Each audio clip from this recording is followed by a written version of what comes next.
પ્રશ્નો હોય આ તમામ પ્રશ્નોને મજબૂત વાચા આપવાનું, સરકારના બહેરા કાન સુધી પહોંચાડવાનું, નિડરતા ભર્યું અને લોકતંત્રને બચાવવાનું કામ માનનીય ઈશુદાનભાઈએ કર્યું છે. ઈશુદાનભાઈના આમ આદમી પાર્ટીમાં જોડાવાથી બેશક આમ આદમી પાર્ટીની શક્તિ વધી છે, અનુભવ વધ્યો છે. સમગ્ર ગુજરાતમાં ખૂણે ખૂણે આમ આદમી પાર્ટી સાથે જોડાયેલા જે કાર્યકર્તાઓ છે એમનું મનોબળ વધ્યું છે, એમની હિંમત વધી છે. માનનીય ઈશુદાનભાઈએ જે રાજનીતિમાં જોડાવાનો અને આમ આદમી પાર્ટીને પસંદ કરવાનો જે નિર્ણય લીધો છે એ બદલ આમ આદમી પાર્ટી ઈશુદાનભાઈનું આમ આદમી પાર્ટી પરિવારમાં સ્વાગત કરે છે. અને હવે હું વધારે વાત ન કહેતા આદરણીય મુખ્યમંત્રી માનનીય શ્રી અરવિંદ કેજરીવાલજીને વિનંતી કરીશ કે માનનીય અરવિંદજી ઈશુદાનભાઈને પાર્ટીનો ખેસ પહેરાવી પાર્ટીમાં સ્વાગત કરે.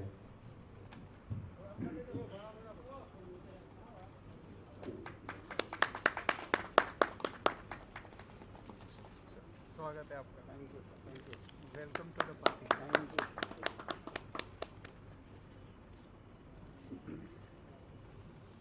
હવે માનનીય ઈશુદાનભાઈજીને હું વિનંતી કરીશ કે તેઓ પોતાનું વાત રજૂ કરે.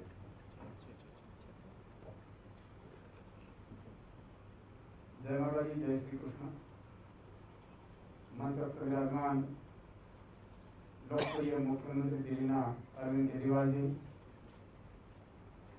प्रदेश अध्यक्ष आम आदमी पार्टी माननीय गोपाल इटालिया जी,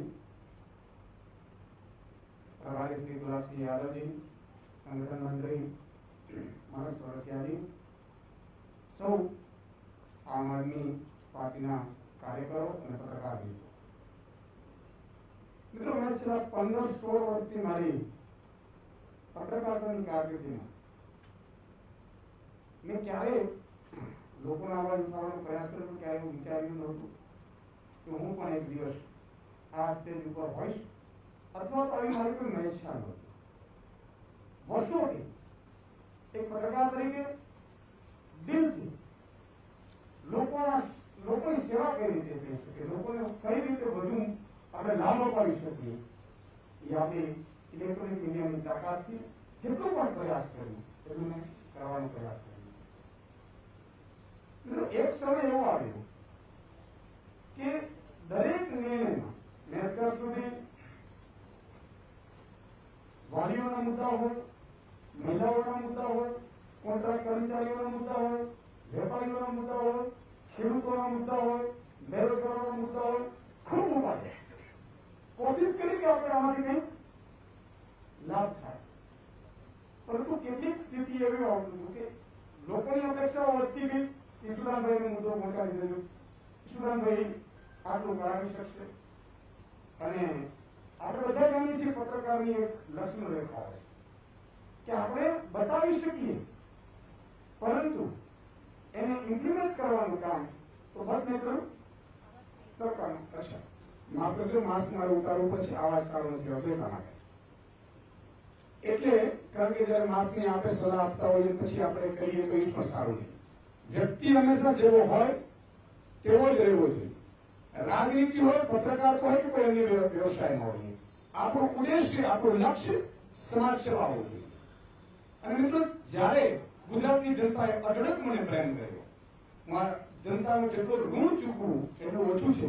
અને પછી મેં વિચાર કર્યો કે હવે મારે બમણી મહેનત કરવી પડશે, બમણી મહેનતથી જોડાવવું પડશે. તો અહીંયા તો લક્ષ્મણ રેખા આપણે સમજીએ છીએ, પ્રિન્ટ મીડિયામાં આપણે લખીએ કે ઇલેક્ટ્રોનિકમાં બતાવીએ, પણ તો નિર્ણયો, આપણું બંધારણ એવું કહે છે કે નિર્ણયો લેવાની શક્તિ તો રાજનેતાઓમાં જ છે, રાજકારણમાં જ છે. પ્રજાને સુખાકારી આપવાના નિર્ણયો એ હંમેશા એ રાજનીતિ અથવા તો રાજકારણ અથવા તો એક બંધારણ રીતે પદાધિકારીઓ અધિકારીઓ છે એની જવાબદારી છે. ભ્રષ્ટાચાર મુક્ત ગુજરાત બનાવવાની આપણે મુહિમ છે, ખૂબ સહયોગ મળ્યો, પણ અલ્ટિમેટલી વસ્તુ આવી ત્યાં ઉભી રહેતી હતી કે થતું હતું એટલું થતું હતું, પણ પછી આવાજ નહોતું. અને એટલા માટે મેં આ રાજકારણમાં આવવાનું નક્કી કર્યું. મિત્રો, પહેલા પણ મારો ઉદ્દેશ્ય સમાજ સેવા હતું, આજે પણ છે અને ભવિષ્યમાં પણ છે. હું વારંવાર કહું છું કે અહીંથી લઈ કઈ નથી જવાનું. કબીર સંત કબીરની એક વાચના વાક્ય રચના જે ખરેખર મને ખબર નહીં ઇન્ટેલેક્ચ્યુઅલ લોકો बात समझी सकशे મને આનંદ થશે कि जब तू आयो इस जगत में जब हंसे तू रोए और ऐसी करनी करके चलो कि तू हंसे जगत रोए જ્યારે સૃષ્ટિ ઉપર આપણે આવીએ છીએ ત્યારે જન્મ થાય છે બાળકનો તો પેડા વેચાતો હોય પણ જીવ રડતો હોય છે એવા કામ કરી જઈએ કે જ્યાં એ દુનિયા રોતીઓને આપણે નહીં કરતા હોઈએ એટલે વાત આવી આટલી જ હતી કે મારે કંઈક કરવું પડશે તો કરવું કઈ રીતે પડશે જ્યારે હું પોલિટિકલ નેતાઓને વાત કરતો કે આ કરવું છે આ કરવું છે કે તમે તો ખાલી ટીવી ડિબેટમાં બરોબર છે પરંતુ પ્રજા બધી સુખી છે અમે ચૂંટણીઓમાં જીતી જઈએ છીએ હા એટલે મને બહુ પીડા થતી હતી કે હવે પ્રજાનું શું થશે સામે પડશે મિત્રો જ્યારે હું ઈમાનદારીની વાત કરતો ઈમાનદારી રાજનીતિની વાત કરતો અને ઈમાનદારી પૂર્વક રાજનીતિ હોવી જોઈએ એની વાત કરતા હોઈએ ત્યારે સ્વાભાવિક છે કે મારે એ રાજનીતિનું અભિન્ન અંગ બનવું પડે ગંદકી સાફ કરવા માટે સિસ્ટમમાં ગંદકી સાફ કરવા માટે આપણે ઉતરવું પડે તમે વિચાર કરજો એટલા માટે મેં આમ આદમી કેમ વિચાર કર્યો છે સાહેબ આઈઆઈટીમાં એડમિશન લેવું ને એ વિદ્યાર્થીઓનું સપનું હોય છે એડમિશન મળી ગયું નોકરી મળી ગઈ પોતપોતાના સ્વાર્થમાં આપણે કામ કરવાનું એમાં કરીએ છીએ એનાથી અટકે યુપીએસસી પરીક્ષા પાસ કરવી એટલે એ તો એક મોટું સપનું હોય છે એ પણ પાસ થયા પછી જોઈન્ટ ઇન્કમ ટેક્સ કમિશનરની જ્યારે પ્રજાની અને એ પહેલા પણ મેક્સેસ એવોર્ડ જેમને મળ્યો છે જો ઈમાનદારીની વાત કરતા હોઈએ તો આપણે પાર્ટી પણ એવી વિચારવી પડે એવા જ લોકો સાથે જોડાવવું પડે કે જેનો ઉદ્દેશ્ય જેનું લક્ષ્ય માત્ર સમાજ સેવા હોય અરવિંદજી હું અરવિંદજીની વાત કરી રહ્યો છું કે એમને બધું જ છોડી સાહેબ અને જનતાની સેવામાં આવી ગયા નહીં તો એને શું કરતું કારણ સરકારી નોકરીઓ મળે બધા પોતાની બ્યુરોક્રેટ્સ હતા પણ છતાં ઈશ્વર ધાર્યું વધારે કંઈક સારું કરાવવું છે અને એટલા માટે દિલ્હીમાં જુઓ તમે પૂર્ણ રાજ્ય નથી છતાં એમણે જે કોશિશ કરી એજ્યુકેશન હેલ્થ હું ખૂબ જ એનાથી ઇમ્પ્રેસ થઉં છું એટલા માટે માની લો કે ત્યાં केजरीवाल जी कहते भाई राजनीति तो गंदी हमें नहीं जाना चाहिए राजनीति तो कुछ और कर लेंगे तो આજે દિલ્હીના લોકોને એ ફ્રી એજ્યુકેશન સારા એજ્યુકેશનની સ્કૂલો ના મળે આજે દિલ્હીના લોકોને મોહલ્લા ક્લિનિક ના મળે આજે બીજી સરકાર આવી જાય ફલાણી જાય તો બીજી આવી જાય અને એટલા માટે સાહેબ ગુજરાત ઇતિહાસ બદલવા જઈ રહ્યું છે ગુજરાતમાં આપણે નક્કી કર્યું છે કે લોકો એમ કહેતા હતા કે સુરેશભાઈ વાત સાચી મતદાનની વાત સાચી મતદાન કોને કરીએ વિકલ્પ તો જોઈએ આજે હું લોકોને આહવાન કરું છું ગુજરાતના લોકોને કે એક ઈમાનદાર વિકલ્પ તમારી સામે ઉભો છે અને એ ઈમાનદારીમાં અમે ખરા ઉતરવાનો પ્રયાસ કરીશું સાહેબ 2-5% કદાચ મને ખબર નથી વાયદાઓ કરીએ પૂરા થાય કે ન થાય પણ બનતી કોશિશ એવી કરીશું કે રાજનીતિમાં જે ગંદકી છે એને સાફ કરવાની કોશિશ કરીશું આજે બુટલેગરો આપણે શું કે તમારે રાજનીતિમાં ન આવવું જોઈએ તો શું આ બુટલેગરોથી આપણે રાજ ચલાવવાનું છે શું ભ્રષ્ટાચારીઓથી રાજ ચલાવવાનું છે સામે પાસે જયારે વાત આવી વિપક્ષની તો સાહેબ કોંગ્રેસ પણ નબળી પડી જેના કારણે ઉજળવણમાં એરંડો પ્રધાને કહેવત છે એમ ભાજપ કોઈ પણ નિર્ણય કરે 100 રૂપિયા પેટ્રોલ ડીઝલ પહોંચે તો અમે જીતી જશું ને કારણ કે વિકલ્પ જ નહોતો એની સામે આજે જનતાને વિકલ્પ તો જોઈએ જનતા નોટામાં મત કરતી હતી સાહેબ લાખોનો નોટામાં મત પડતા હતા અને વારંવાર કહેતો હતો અને કહી રહ્યો છું ત્યારે માની રહ્યો છું કારણ કે ત્યારે મારી ભૂમિકા અલગ હતી આજે ભૂમિકા અલગ છે કારણ કે લક્ષ્મણ રેખા હતી ત્યાં સુધી મારે માત્ર ને માત્ર એ પત્રકાર તો ધર્મ નિભાવવાનો હતો આજે હું જાહેરમાં કહું છું ભાજપ અહીંયા લોકપ્રિય નથી એનો વિકલ્પ નહોતો સાહેબ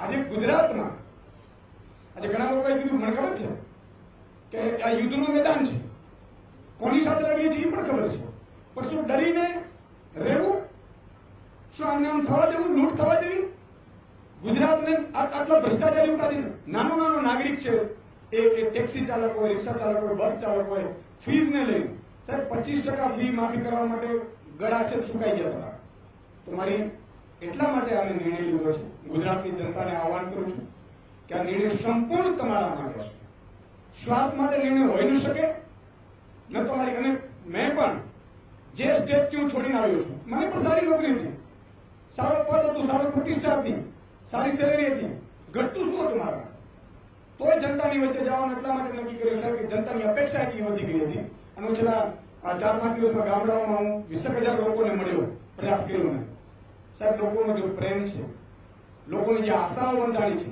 ઈશ્વરને પ્રાર્થના કરી કે આશાઓ આપણે ખરાબ થઈએ. આજે મુદ્દો એ છે, વાત ઈમાનદાર રાજનીતિની છે અને સૌ યુવાનોનો છેલ્લે આહ્વાન કરું છું. હું સૌ આમ આદમી પાર્ટીના મિત્રોનો પણ આભાર માનું છું અને દરેક યુવાનને, મહિલાઓને, બહેનોને એ વિનંતી કરવા આવ્યો છું કે આજે તમારો ભાઈ આપણી ભાવિ પેઢી માટે, આપણા ગુજરાત માટે, આપણી ગુજરાતની અસ્મિતા માટે, ભ્રષ્ટાચાર મુક્ત ગુજરાત બનાવવા માટે, ખેડૂતો માટે, વેપારીઓ માટે, મહિલાઓ માટે સર્વ મેદાનમાં ઉતર્યો છું. હવે સાથ આપજો અને સાથ એટલા માટે આપજો કે આ પરમાર્થ માટેની લડાઈ છે, ધર્મ વિરુદ્ધ અધર્મની લડાઈ છે. સામે ગમે તેટલા હોય, મહાભારતનું યુદ્ધ થયું તો દુર્યોધનની સાથે ભીષ્મ પિતાથી માંડીને કર્ણથી માંડીને બધા હતા, પણ જીત હંમેશા ધર્મની થાય છે. આજે કૃષ્ણ છે, ગુજરાતની જનતા છે. ભલે મારે અર્જુન બનવું પડે, મને વાંધો નથી, પણ અપીલ કરું છું કે એક સાથે સહયોગ આપજો, સાથ આપજો અને તમારી આશાઓ ઉપર ખરા ઉતરવાની પૂરેપૂરી કોશિશ કરીશું. અસ્તુ. Thank you. आभार माननीय ईश्वरदान जी. अब मैं माननीय मुख्यमंत्री महोदय जी से निवेदन करूंगा कि वो अपनी बात रखेंगे.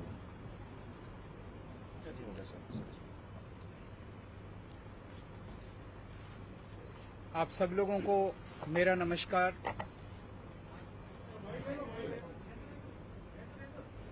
आप सब हेलो आप सबको मेरा नमस्कार. मंच पे मौजूद यशुदान भाई, गोपाल भाई, मनोज भाई, गुलाब जी और मीडिया के सभी साथीगण, सबसे पहले मैं आपको एक छोटा सा किस्सा सुनाना चाहता हूं. आज सुबह सुबह मैं दिल्ली से अहमदाबाद आया. अहमदाबाद एयरपोर्ट से जब बाहर निकल रहा था तो एक कर्मचारी ने मुझे रोका. कहता है, सर सेल्फी खिंचवानी है आपके साथ. सो उन्होंने सेल्फी खिंचवाई. फिर मुझसे पूछा कैसे आना हुआ. मैंने कहा यशुदान जी आम आदमी पार्टी ज्वाइन कर रहे हैं. कहता है अच्छा. वो कहता है यशुदान तो गुजरात का केजरीवाल है. तो यशुदान जी, गुजरात की जनता आपको बहुत प्यार करती है, आपको हीरो के रूप में देखती है. गुजरात के लोगों ने आजादी के लड़ाई में बहुत अहम भूमिका निभाई. देश के सबसे बड़े नेता गुजरात की धरती ने दिए, और केवल नेता नहीं दिए, आम लोगों ने भी आजादी की लड़ाई में बड़ी बड़ी शहादतें और कुर्बानियां दी. देश आजाद हुआ, पूरा देश रियासतों में बटा हुआ था. फिर सरदार पटेल ने बीड़ा उठाया कि देश को एक करना है. रात दिन 24 घंटे मेहनत करके उन्होंने पूरे देश को इकट्ठा किया. उसके बाद क्या हुआ? पिछले 75 साल अधिकांश कांग्रेस और बीजेपी की सत्ता की कहानी है,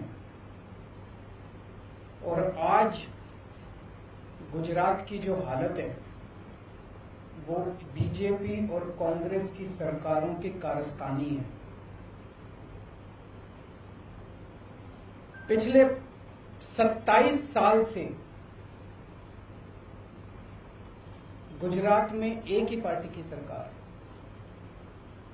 लेकिन पिछले 27 साल इन दोनों पार्टियों के गठजोड़ की कहानी है, दोनों पार्टियों की दोस्ती की कहानी है. कहते हैं, मुझे नहीं पता, आपको तो ज्यादा पता होगा, कि कांग्रेस बीजेपी की जेब में है. जब जब बीजेपी को जरूरत होती है तो माल कांग्रेस सप्लाई करती है. ऐसे कैसे चलेगा? गुजरात की कौन सुध लेगा?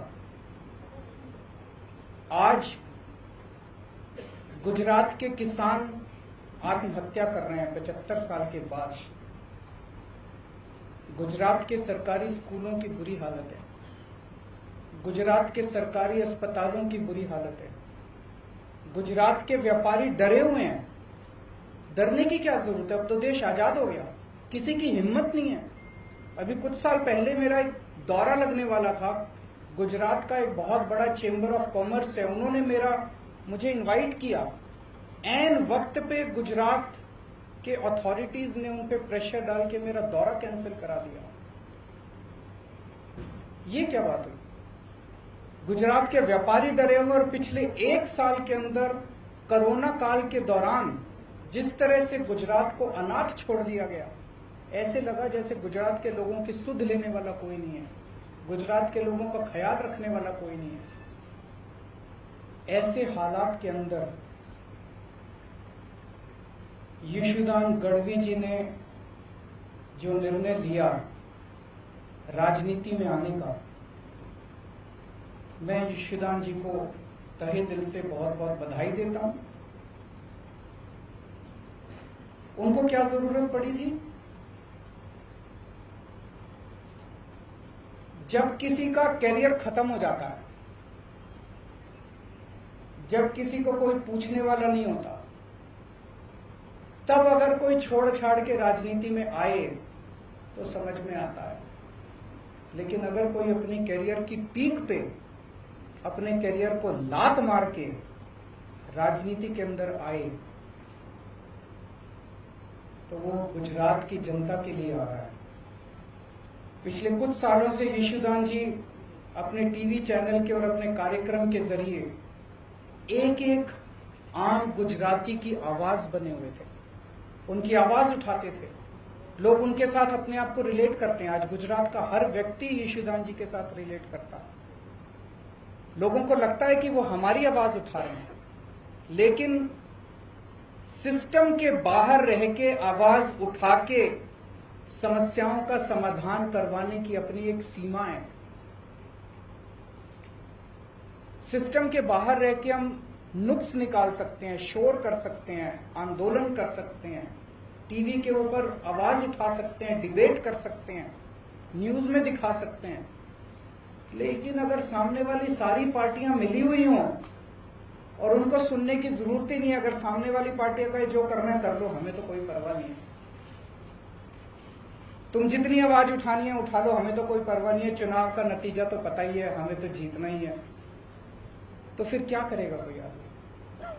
तो इन्होंने तय किया कि अब सिस्टम के अंदर जाके, कीचड़ के अंदर उतर के कीचड़ को साफ करना पड़ेगा। मैं समझता हूं कि ये इनका बहुत बड़ा त्याग है। ये छोटी बात नहीं है कि अपने कैरियर के पीक के ऊपर, कैरियर के टॉप के ऊपर जब कोई आदमी बैठा है और वो अपनी कैरियर को लात मार के अगर वो राजनीति में आया है, तो मैं समझता हूं कि उन्होंने बहुत बड़ा त्याग किया है। मैं इनको बहुत बहुत बधाई देना चाहता हूं, इनके त्याग को सलाम करता हूं। और मैं समझता हूं कि जो आम गुजराती आज विकल्पहीन हो गया था, उसे लगता था कि विकल्प ही नहीं बचा गुजरात की राजनीति के अंदर, ये दोनों तो एक ही हैं, इनको वोट देना है, इनको वोट देना है, कोई फर्क नहीं पड़ता है, एक ही हैं ये दोनों। आज उनको एक सार्थक विकल्प मिला है। गुजरात के अंदर बैठा हुआ भी हर आदमी देख रहा है कि अगर दिल्ली के अंदर बिजली मुफ्त हो सकती है, 24 घंटे बिजली हो सकती है, तो गुजरात के अंदर बिजली इतनी महंगी क्यों है?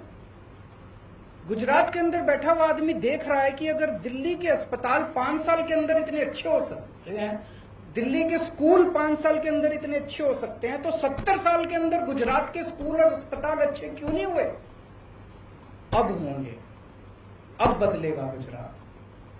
अब यशोदान भाई ने जो बीड़ा उठाया है, मैं भगवान से प्रार्थना करता हूं, आज हम सब लोग मंदिर में बैठे हुए हैं, पवित्र स्थान पे बैठे हुए हैं, मैं भगवान से प्रार्थना करता हूं कि जो सपना, गुजरात के लोगों का सपना पूरा करने का जो यशोदान भाई ने संकल्प उठाया है, वो यशोदान भाई, गोपाल इटालिया जी, मनोज भाई, इनकी पूरी टीम गुजरात के 6 करोड़ लोगों के साथ मिलके अब सब मिलके गुजरात को बदलेंगे। और बहुत शुक्रिया।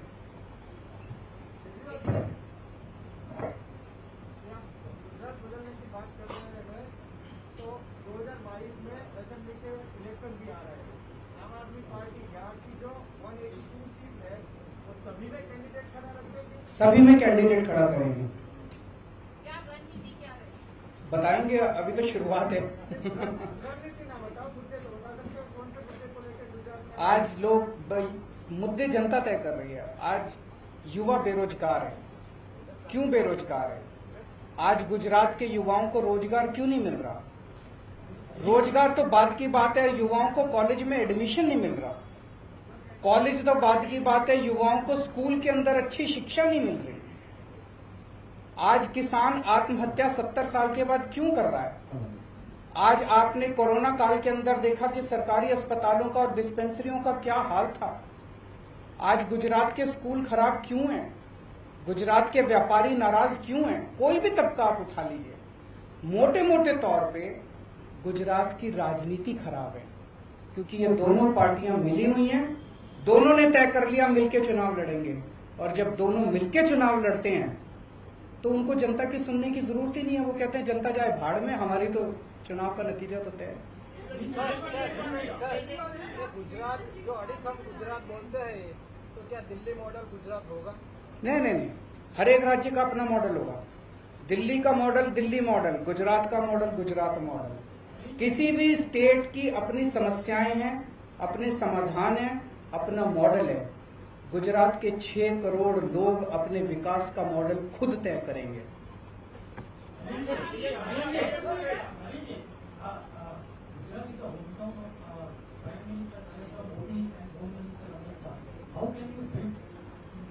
How can you? देखिए, मैं किसी इस वक्त नेता या उसके किसी का खिलाफत करने के लिए यहाँ नहीं आया। मैंने जनता के मुद्दों की बात की है। उन जनता, क्या आप मानते हैं कि आज गुजरात के युवा बेरोजगार हैं? आप मानते हैं? क्या आप मानते हैं कि अस्पतालों को सुधारने की जरूरत है? आप मानते हैं? क्या आप मानते हैं कि किसान आत्महत्या कर रहे हैं? आप मानते हैं? हमारी राजनीति जनता के मुद्दों से जुड़ी हुई है। हम किसी नेता के खिलाफ नहीं है, हम किसी पार्टी के खिलाफ नहीं है। हम जनता के विकास के लिए काम कर रहे हैं। हम भ्रष्टाचार के खिलाफ हैं। गुजरात में जो की पार्टी के साथ 2 मुख्य चेहरे, वो पत्रकार 2022 का इलेक्शन आप किसके चेहरे पर लड़ेंगे? जनता के चेहरे पे लड़ेंगे। जनता तय करेगी। जनता हमारा चेहरा है। दिल्ली के 2 करोड़ लोगों ने मिलकर राजनीति बदली है। केजरीवाल ने राजनीति नहीं बदली। केजरीवाल तो छोटा सा आदमी है, मेरी कोई औकात नहीं है। 6-7 साल पहले तक केजरीवाल को कोई नहीं जानता था। दिल्ली के 2 करोड़ लोगों ने मिलकर तय किया कि अब इन दोनों पार्टियों को हराना और इस छोटी सी आम आदमी पार्टी को वोट देना। जनता ने आम आदमी पार्टी को वोट दिया और जनता ने राजनीति बदली। गुजरात के 6 करोड़ लोग अभी तक मजबूर थे, उनके पास विकल्प नहीं था। गुजरात के लोगों को तय करना है अब कि हमें राजनीति बदलनी है कि नहीं बदलनी। Thank you, thank you, thank you.